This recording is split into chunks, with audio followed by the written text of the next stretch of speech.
What's going on, guys? Welcome back to the CharizardMosh channel. Today we have a very, very unique video. We have a special guest. We have Kimberly and Campbell on the phone right now. We're going to be talking about, she's the voice of Dawn in Pokemon Masters. So we're going to get into her fandoms, what got her into voice acting, and how the world is sort of reacting, how she's reacting to the world right now. So Kimberly, how are you doing right now? I'm doing great. Awesome. I just wanted to, are you okay with the world right now? I know that it's really crazy with everything that's going on. We're got a pandemic on top of, Yeah, a and pandemic on top of protests and things like that. And I'm actually a healthcare worker, so I've been dealing with the pandemic for a hot minute now. And so it's like wow, okay. everybody is sick, and now everybody's angry on top of being sick. And, there's going to be, unfortunately, spikes because of all the protests and everybody being out. But hopefully it won't be that bad. I So, hope so, because I know here, because I live in Florida, and we've had a lot of spikes this week and last week from just a few weeks ago when all the people went out to the beaches in Jacksonville and Daytona and over on the West Coast. So uh-huh. unfortunately, I know that there's going to be some spikes coming because of the protests. You can't really social distance, especially when the police are coming after you like that. Yeah. So I want to run through you've done a lot so far with voice acting, and some of the things you've done have been some pretty astounding stuff. You've been in Hunter x Hunter Mm-hmm. twice, actually, for two different Yes. characters. That's incredible. Of course, Pokemon Masters, you get to voice Dawn, which is one of my favorite characters. Um, you've been in Norse Noir, which is coming out, right? It's not out yet. Yeah, it's not. I think it's been in development for I think a couple of years now, but as far as I know, it's not actually out. Okay, yeah. So as soon as that comes out, I hope everybody really enjoys that game. And you've been in Carol and Tuesday. So what's Carol and Tuesday about? Oh, okay. So Carol and Tuesday is an anime that you can check out on Netflix. You can Mhm. check out the original Japanese. You can also check out the English dub, which I'm in. It's essentially about two girls and their journey into music, creating their own music. Oh, that's awesome. I'm definitely gonna check that out because that sounds like it's definitely more up my alley. Because I'm a big fan of music. I have a eclectic taste of music. So what kind of music do they play and create? Um, the two leads Hmm. whose names are Carol and Tuesday, it's the name of the two lead girls. Hmm. They I guess their sound is kind of like pop. But Oh, okay. they're also like halfway through the show they also like enter this kind of like American Idol-ish kind of competition, and there are like lots of other music from different genres. And the cool thing about this show is that they actually, on the Japanese side, they actually hosted like a worldwide search for singers, because all Hmm. the music is actually in English. It's not in Japanese at all. Oh, okay, So cool. they actually held like a worldwide audition for singers who can sing in English for these characters. So even like if you don't watch the English dub, if you actually watch the Japanese language dub, so all the characters are speaking in Japanese, but when Mhm. they sing, all the music is in English. Wow, okay, that's interesting. I wonder why they did that. Is it because English is a universal language for around the world, so they'd be able Yeah, to?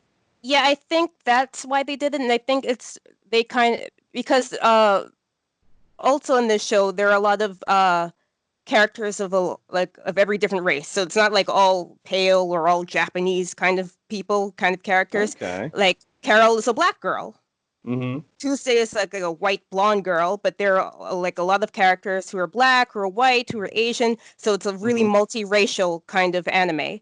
So That's I awesome. think it's a multiracial kind of anime, and I think they intended to have this, in the West and appeal to Western audiences. So all the music is actually in English. So it's not like most anime, if they have like an insert song or something, it's going to be like a Japanese pop song.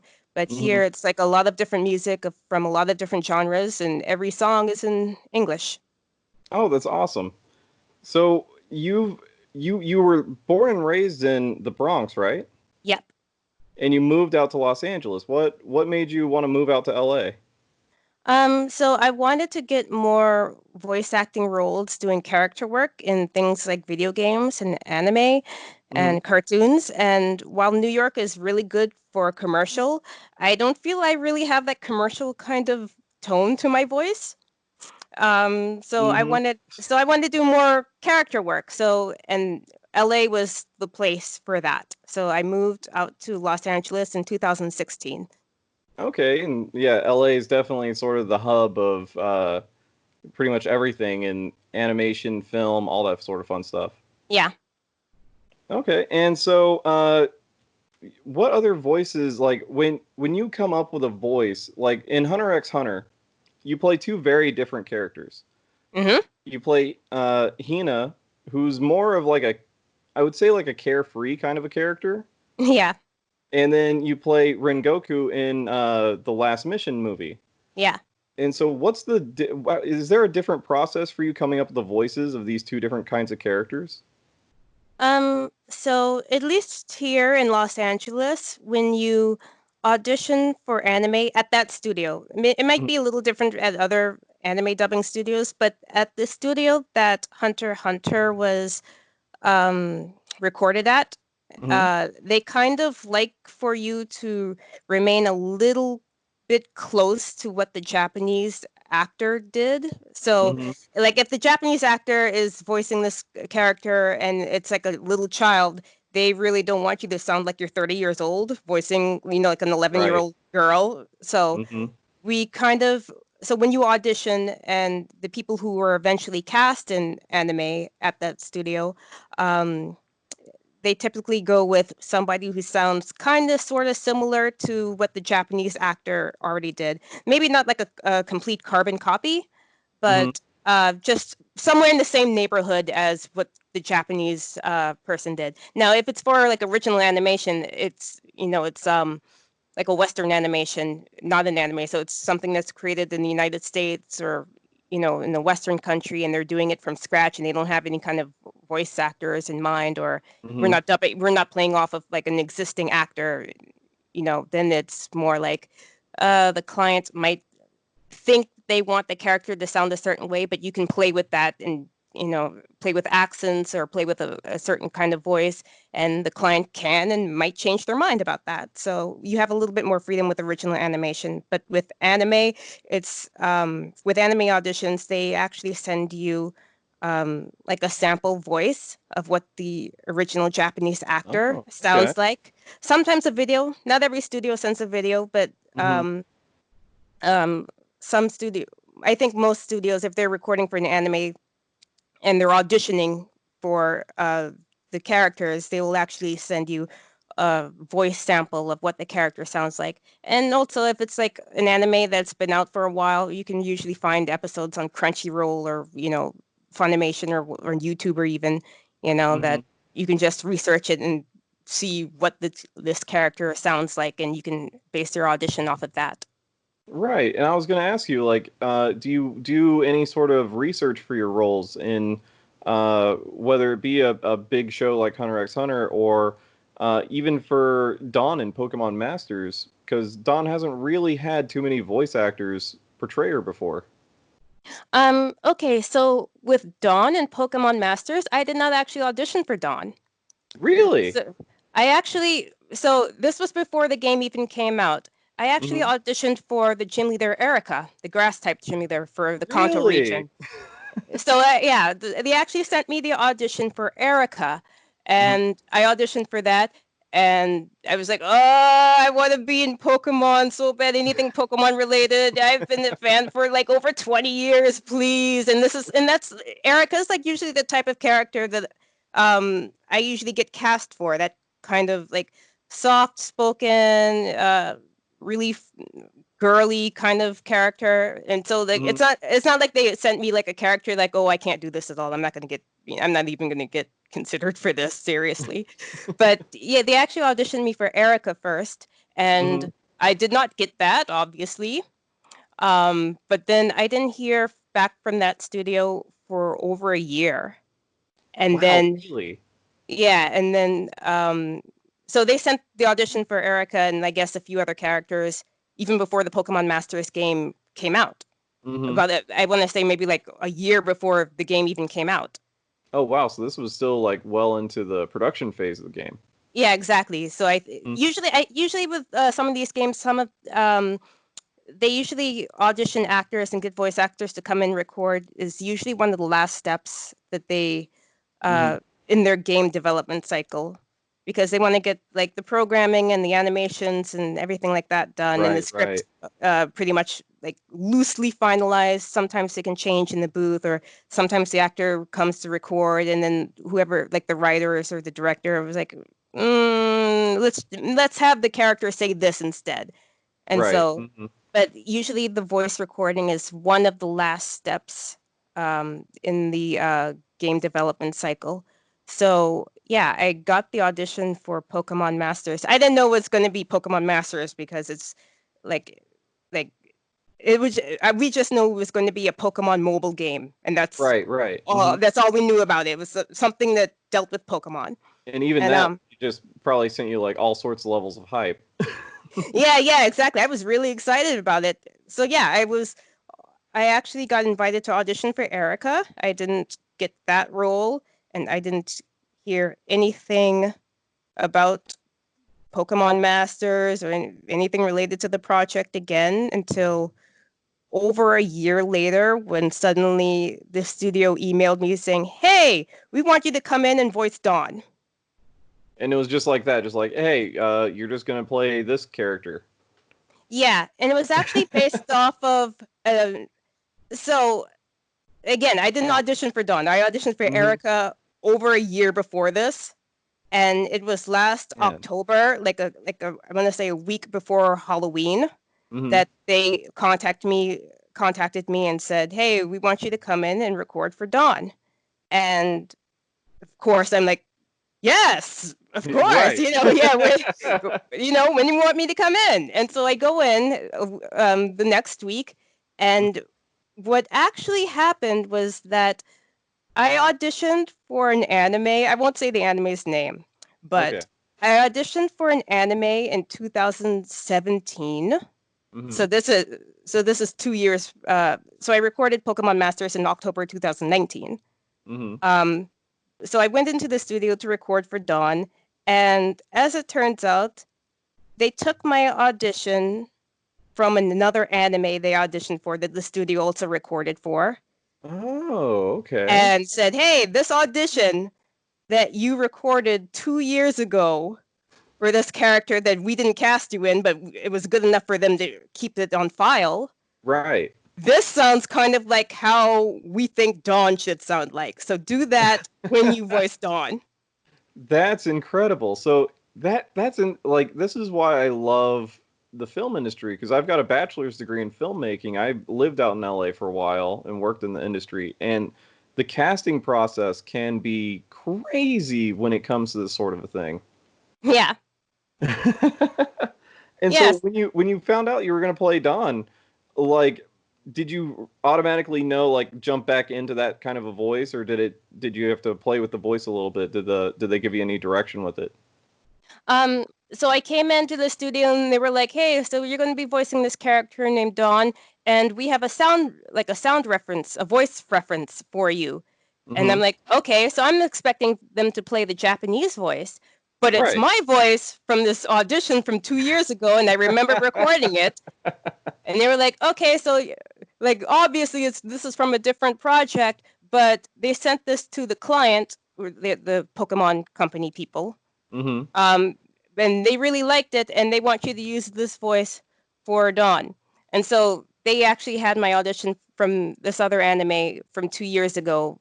They didn't cast me in that anime, but it was good Mhm. enough for the casting director to keep on file. So when um, when they have other projects and they don't necessarily want to go through like 100 auditions, they can Right. just say, "Hey, this is like a sample, like this is a voice sample from this person who I think would be good for this role. Is this okay, or do you really want us to, send out this audition and audition Right, and people? do like a big cattle call or something like that. Yeah, yeah, Hmm. exactly.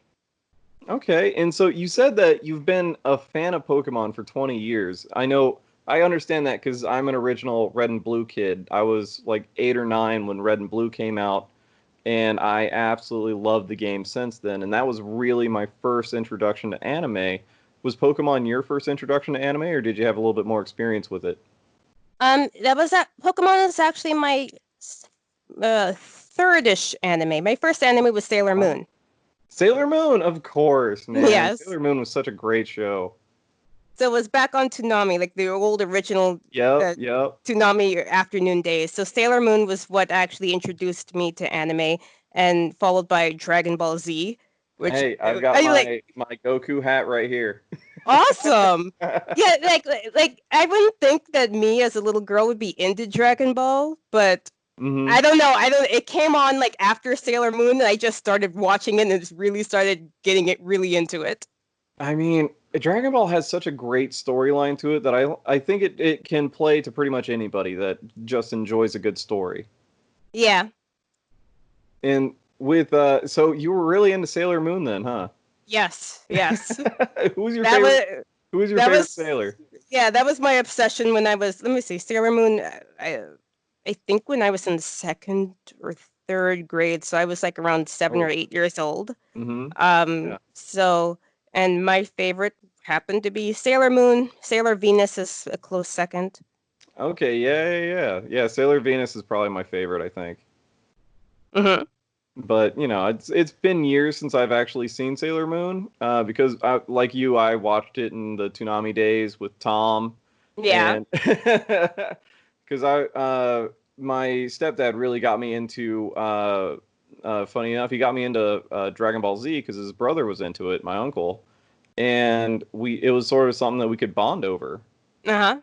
And so was anime did you were you able to bond with family members over anime, or was it sort of like a solo adventure for you? My sister did also watch. My sister's about 2 years younger. She Hmm. also did watch and enjoyed Sailor Moon as well. And I would like force my mother to come watch Sailor Moon with me when it was on. Um, but yeah, Sailor Moon was my introduction into anime, and eventually I started watching Dragon Ball Z as well because I believe it came on right after Sailor Moon. Hmm. And after that, Pokemon was like the third anime that I was introduced to, and I Hmm. actually started watching Pokemon because one of my little cousins, who's about, I want to say maybe 4 years younger than me, Hmm. um, my little cousin, he lived nearby, and he would sometimes come over, and he was into Pokemon, and so he started watching it, and he wanted it to be on TV, and so I watched it with him, and that's how I got into Pokemon, and I really enjoyed that as well. Hmm. And has your sister and your cousin sort of continued to be Pokemon fans, and did they freak out when you told them like, "Hey, I'm gonna be in Pokemon now"? No, because I think they've kind of grown past it by now. Like my Yep. sister was into Pokemon for a while, like during her teenage years, but I don't Hmm. think yeah, I think both um my sister and cousin have kind of grown out of it now, but I've still remained a fan. I buy every main series game entry. Oh yeah, same. Yeah. Well, I actually sold. So I actually had to sell off all my games and consoles. This was when I was in college for filmmaking, because I needed to buy film gear. And so I Hmm. was like trying to trade one passion for another, and now I'm going hard back into video games again. And so I miss just being able. Luckily, on our iPhones, we can do ROMs of the Pokemon games and stuff like that. So Yeah. I've been keeping up with them. But like I haven't been able to play Sword and Shield yet. Oh no, this is like Sword and Shield is actually my favorite entry now. Really? Yeah, well, my second favorite entry, my actual favorite entry is the games I started with, which was actually not Red and Blue because Oh. we were kind of poor and my mother didn't buy me a Game Boy. So we started with the Game Boy Color, and Oh, we got okay. gold and silver. My sister had gold and I had Yep. silver. Oh, that's awesome. So you guys could collect all of them. Yeah. So you No, no, started no. out in Well, Johto. well, That's cool. yeah, but we couldn't actually collect all of them because I think you needed like a link cable back in those Yep. days, Yep. and that was not something my mother bought us. So, I mean, I think in one of the later versions of the Game Boy Color, they actually had like a oh, laser sort of system where you could link up wirelessly, but I don't think it really took off like they wanted it to. yeah. Yeah, I do remember that thing. It came with a Game Boy Advance, like Yeah, in yeah, yeah. the third generation, so Ruby Sapphire. Yeah, I Yeah, yeah, remember that. yeah. I had it for for the Game Boy Advance system. Oh man. So is Dawn your favorite Pokemon character or is do you No, have a different no. My favorite is Iris. one? Iris. Oh my Yes, God. Iris is absolutely. amazing. Iris is amazing. Oh my God. So what was your reaction when you first saw Iris in the game or like in the anime? I didn't actually watch too much of the anime with Iris. Mm. I haven't watched like I think um Diamond Pearl was about the last time I like really watched the Pokemon anime. Hmm. I do like religiously check out the Pokemon Twilight Wings series on YouTube. Those Yes. are amazing. Those Those are shorts are so amazing. good. Those are so good, exactly. But as far as like the main Pokemon anime, I haven't seen like an episode in like a quite a long while. And like the last time I was Mhm. like really getting up at first thing in the morning in order to watch Pokemon was I think around the Diamond Pearl series. Yeah, But yeah, yeah. I liked our Iris from the what is it, Black and White games. Yep, black and white. And do you have a favorite Pokemon? I know it's a hard question because there's so many of them now. Yeah, as a child, Meowth was my favorite Pokemon. Really? Yeah, I liked Meowth because I was actually a big fan of Team Rocket when I was little. I know technically they are the bad guys, but I don't know I mean, why, but I've got my Team Rocket hat too, man. yeah, I loved Team Rocket. And I distinctly remember there was this commercial. Like, this was back when Pokemon was on Kids WB. Yeah, I Okay. remember that. Yeah, yeah, yeah. So, and Kids WB ran this commercial.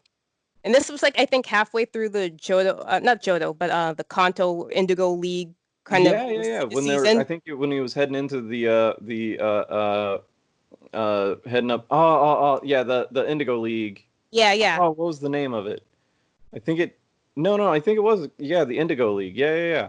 yeah. So this was like around the time when Ash was like starting to like collect all the badges and like so it's like the Mhm. later half of like the Kanto region season.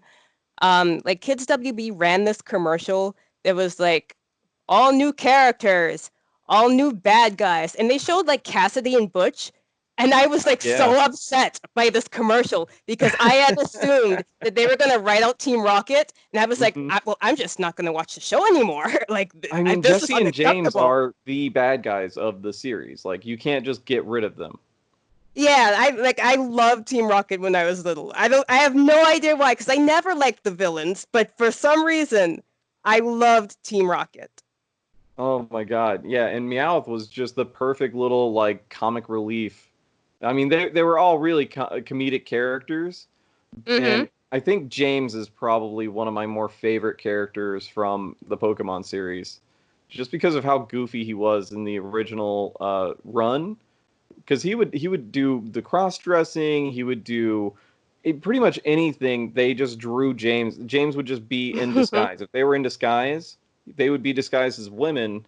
I'm pretty sure because of the relationship between Jesse and James. Jesse definitely ran that team. Yeah, She's exactly. like, no, put the skirt on. We're gonna dress up like this. Yeah, yeah, and also I really like cats. I've had cats ever since I was little.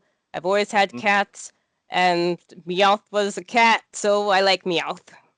Okay, and did you like his the Alolan version of him? Yes. Yeah. Now the Sword and Shield version, I was like, what have they done to my boy? Is Because that the Galarian yeah, version? yeah. the He Galarian looks so version. weird, man. He Yeah, looks like a Viking. yeah, exactly. Yeah, I think that's what they were going for. But it was like it was so jarring to me that my Hmm. first reaction was like, "What have they done to my boy?" So Dude, I the was like, first time I saw it, I was like, oh my God, they just let's make a nightmare version of Meowth. I'm like, oh, okay, this is interesting. yeah. But I did like the Alolan version. I thought it was really cool. Yeah, yeah, yeah. And oh, man, there's we could go on forever about just Team Rocket. So, what other fandoms do you like? Because I know you're super into Pokemon, but what other fandoms are you into? Um, let's see. Oh, I'm a huge Love Live fan.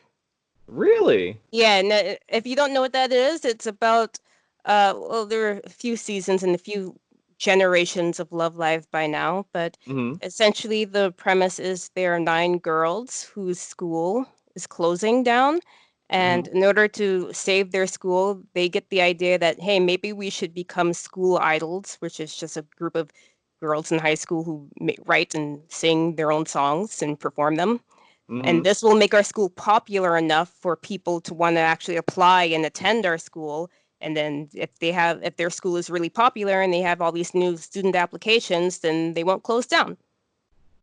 That's interesting. So that leads into, I mean, you can get into like all sorts of high school drama stuff with that too. On top Yeah, of like American Idol sort of becoming famous, that sort of stuff. Man, that's an interesting show. yeah. So yeah, there are 4 seasons covering 2 different groups, 2 generations, and Hmm. 2 movies, like 1 movie for each generation. Um, yeah, and the cool thing about it is that the voice actresses for the characters in Love Live, they actually perform real life concerts. Really? So they go out and actually perform. That's incredible. Yeah, yeah. So it's like a musical anime. There's a lot of music involved, Hmm. and so you can also hear the music on the show, and you can also buy like CDs and things like that. And the voice actresses also go out and put on real world concerts that you can buy tickets to and everything. Like Wow. the second generation group is called Aqua, and Mhm. they actually if you're familiar with the convention Anime Expo, they usually attend Anime Yeah. Expo. And every time they come, I buy a ticket and I go see them in person. And so it's sort of like a big concert there, huh? Yep. Every single it was I wouldn't say every single year. I think they had Mhm. like a mini kind of like not really a one man show, but it was shared with like lot of other Japanese musical guests in Mhm. 2017. But 2018 and 2019 they had their own just their solo concert where it's just them. You can come get a concert ticket to see just them perform songs from the anime and things like that. Wow. And I attended in 2018 and 2019, but then the coronavirus hit Yep. and The there's no Anime pandemic and all that Expo. stuff. So probably not until next year, man. Like it seems like the rest of the year is just going to be shut down for a lot of things. Yeah, unfortunately, but I Mm. understand. Yeah, exactly. It needs we we gotta slow. What is it? Slow the curve. Yeah. Hmm. Yeah, man. But so do you still keep up with Dragon Ball? Not so much anymore. Like every now and then I might watch like a random episode of Dragon Ball Super. Yeah, Um, yeah, yeah. but But yeah, Dragon Ball really isn't something that I keep too much in. I did watch a couple of streamers play that new Dragon Ball game. Oh Yeah, yeah, yeah, Kakarot. yeah, exactly, Dragon Ball Hmm. Kakarot.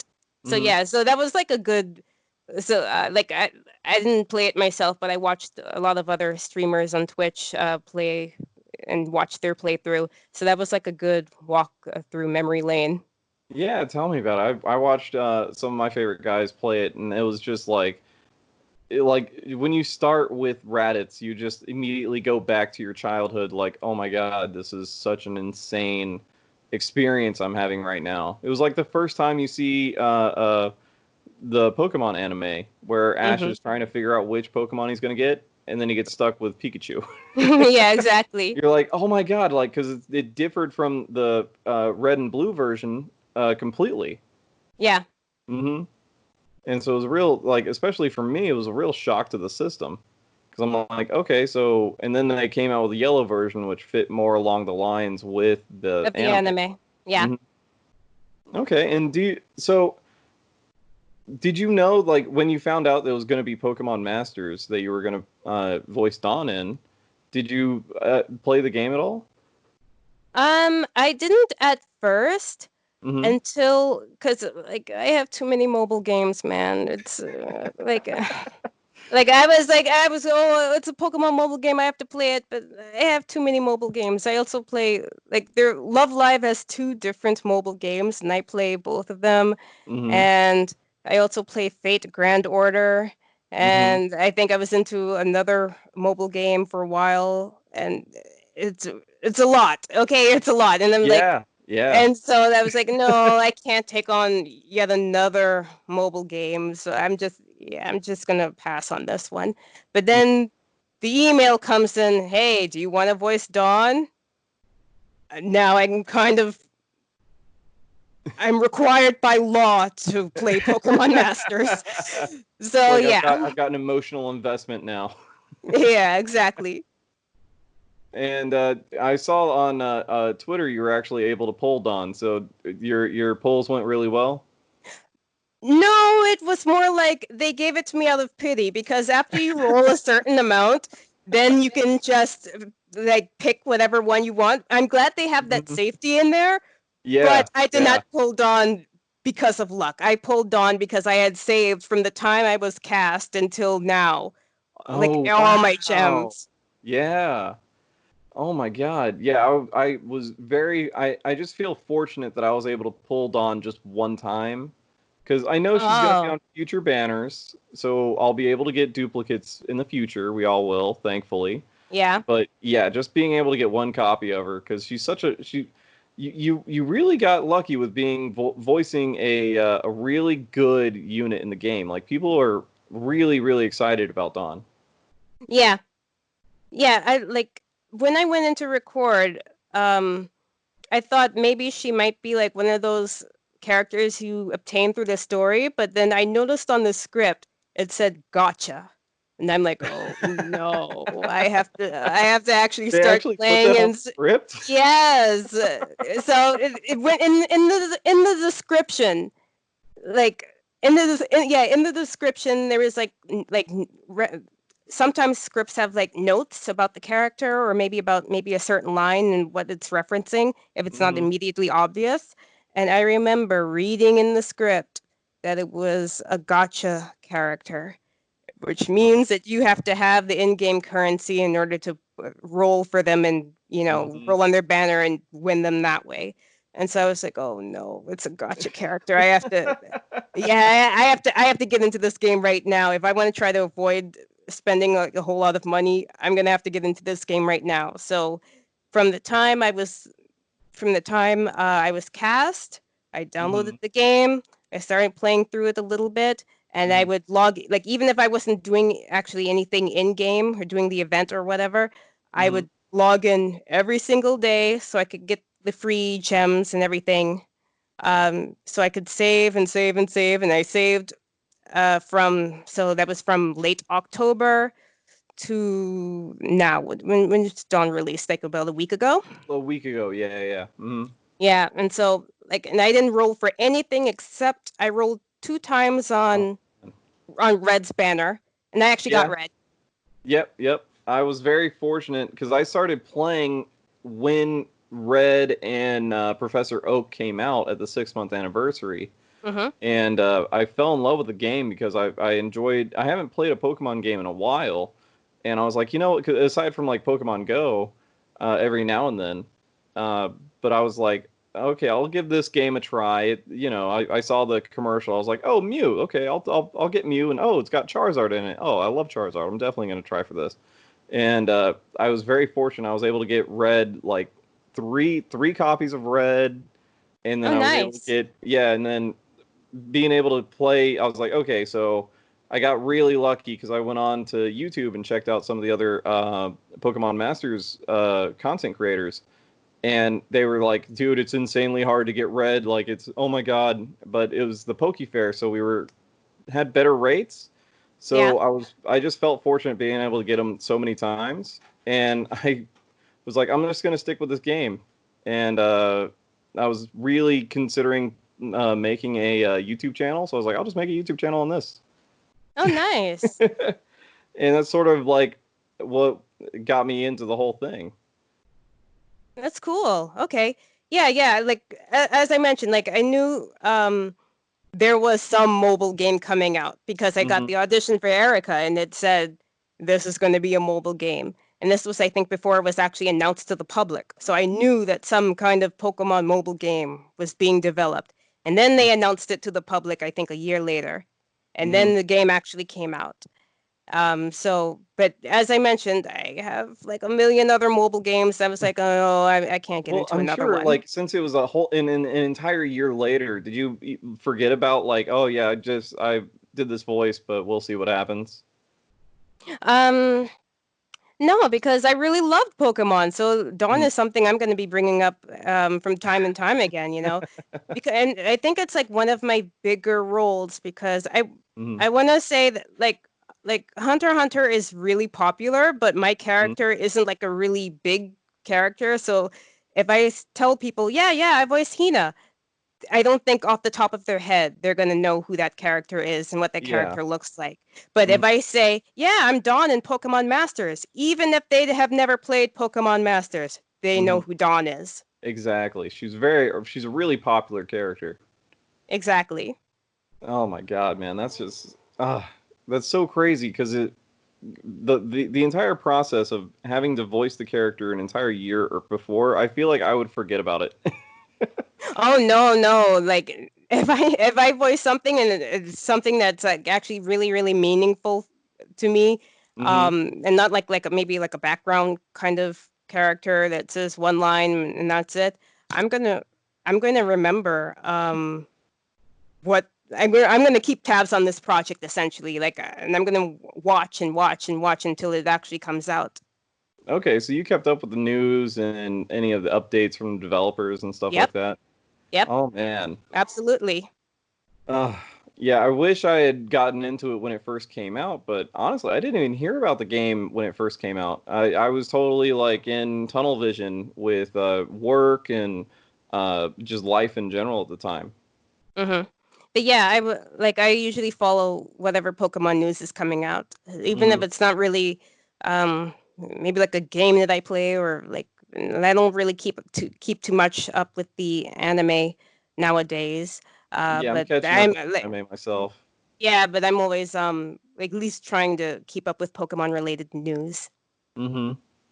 Okay, and so what sort of like is consuming your nerd slash like geek fandom appetite right now? What's on your plate?